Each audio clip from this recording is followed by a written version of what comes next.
Hello everyone and welcome back to Toy Reviews. So for today's episode we have Scavenger and his Minicon Roll Bar. Now, these two are an interesting pair. Let's talk a little bit about the show first. On the show, Scavenger is a fucking badass. He is his coloration and both his name and coloration is from the original Generation 1 series. There was a Constructicon named Scavenger who then combines with the other Constructicons and forms Devastator. So Scavenger is a nice relic, so to say. This is what we get from the G1 series. It's nice to see that it still remains there in any way or form. It's pretty cool. But yeah, on the show, he is first introduced as a mysterious stranger, sort of watching from the shadows, as the Decepticons get their asses kicked by Hotshot, since he has recently acquired the Star Saber. He silently watches from behind rocks or in the shadows, and he notices everyone's tactics and stuff. And then you see he comes up to Megatron in their headquarters like, yeah, I'm your new brawn, deal with it, bitches. So he comes to aid the Decepticons and then absolutely wrecks the shit out of Hotshot. Even though Hotshot wields the Star Saber, which is basically, well, it makes you invincible if you carry it. It's the most powerful sword in the galaxy.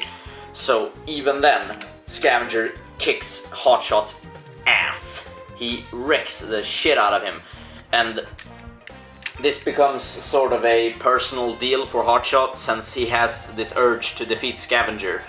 And yeah, that is a pretty interesting storyline. And at the same time, Scavenger isn't all evil. At the same time, he is kicking ass. He's still this old, well, semi-old, wise master, sort of. At the same time, he is kicking Hotshot's ass, blocking all of his punches, as Hotshot goes all in, as he usually does. You know, his name is Hotshot, that's what he does. He goes all out, and Scavenger just blocks all of his punches like a fucking ninja master. And he constantly says, like, stuff, really deep stuff, like, you gotta focus your anger outwards, not inwards, blah blah blah blah blah. So he teaches everyone during combat as well. It's a cool character trait for him.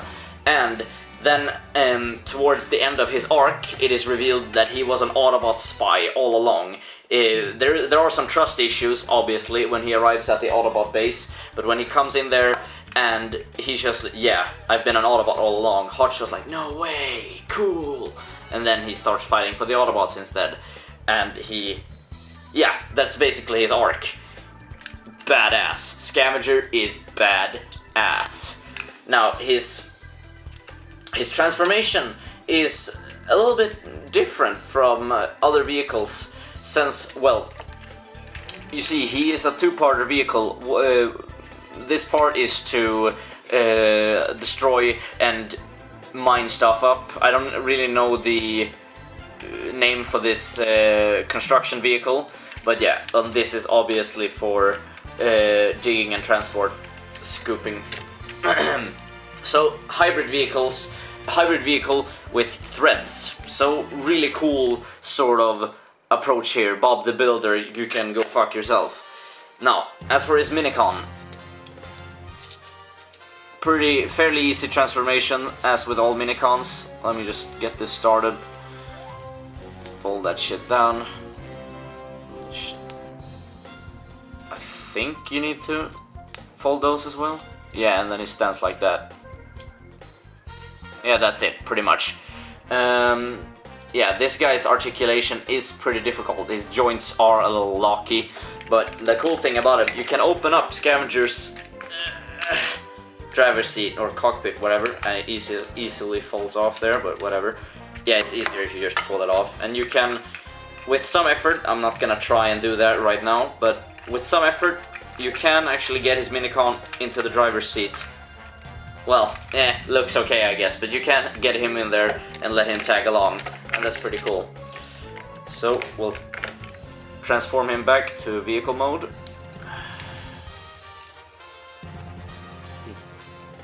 I kind of like this Minicon.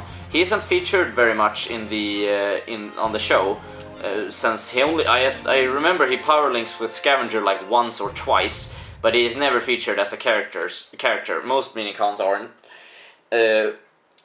Well, I guess I can understand it, but I like his transformation. It's a dune buggy, and it looks pretty cool. I like the feature that the seats transforms into his feet. It's gotta be rough on the leather. Okay, so on to Scavenger. I have several complaints about this bot, but we'll get into that once we transform him.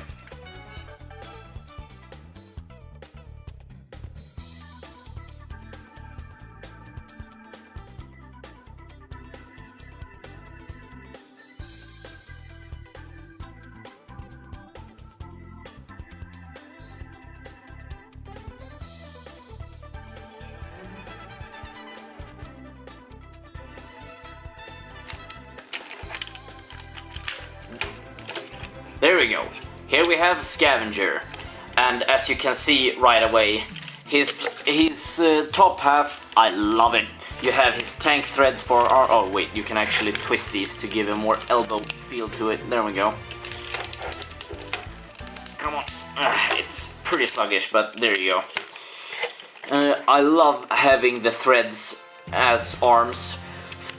While Megatron/Galvatron has them for his shoulders, I like them running down his entire arm length, and that these are made of rubber, so you can actually move them around the entire arm, because there's a little swivel on this side and a cog who rotates it.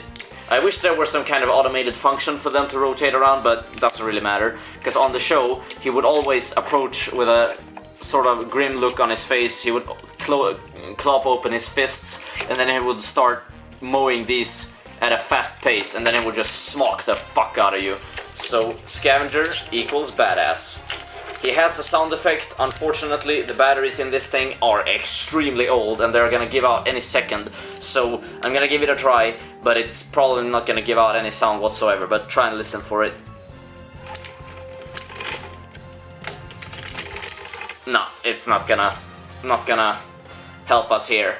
But there is a sound effect which is connected to the digger part here. When it spins around, it connects to a small sensor which triggers the sound. It's basically a clunking, walking / digging sound effect, clonk clonk or whatever. I guess it's cool, but it gets really annoying when you're trying to walk him, because he doesn't really walk. He runs on this wheel. If I aim the camera, you'll see what I mean. See what I mean? The leg movement is fake. It's on the wheel, so it looks like he's moving, but he really isn't. So overall, as you can see, this is one solid piece. Everything, this entire midsection is a solid piece. So this is a glorified brick. I've talked about bricks before when I talk about the Armada toy series, but this is literally the definition of it. This guy is a huge brick. He fucking... oh lord, this guy is a brick. He is extreme. Posability, none. You can have no posability. You can twist his midsection around, you can twist his arms, but that's it. Head stays... you can rotate the head, but that's pretty much it. So basically no articulation whatsoever. Basically no posability whatsoever. I guess you have the arms can swindle around a little bit, but that's pretty much it. Hug position basically. Well, he has a minicon function when he connects to the minicon port on his side there, and that is really tough to get a minicon in there. So I'm gonna try and straighten things out so it won't be as hard for the minicon to attach. But you attach him... oh fuck me. As I said, very hard to get in there. Scavenger always fights back, even when you're fucking trying to boost him. Come on, there you go. Now the minicon's in there. It looks sorta ugly. It looks weird. But on the show, it triggers his little blaster hole here. There is a missile for this, I think, but yeah, but I think I lost it. I'm sure I'll find it somewhere, but for now I couldn't find it. Really doesn't matter. It has a pretty weak launching distance, so nothing spectacular. But that's basically Scavenger for you. I hope you enjoyed this video, and I'll see you next time on Toy Reviews.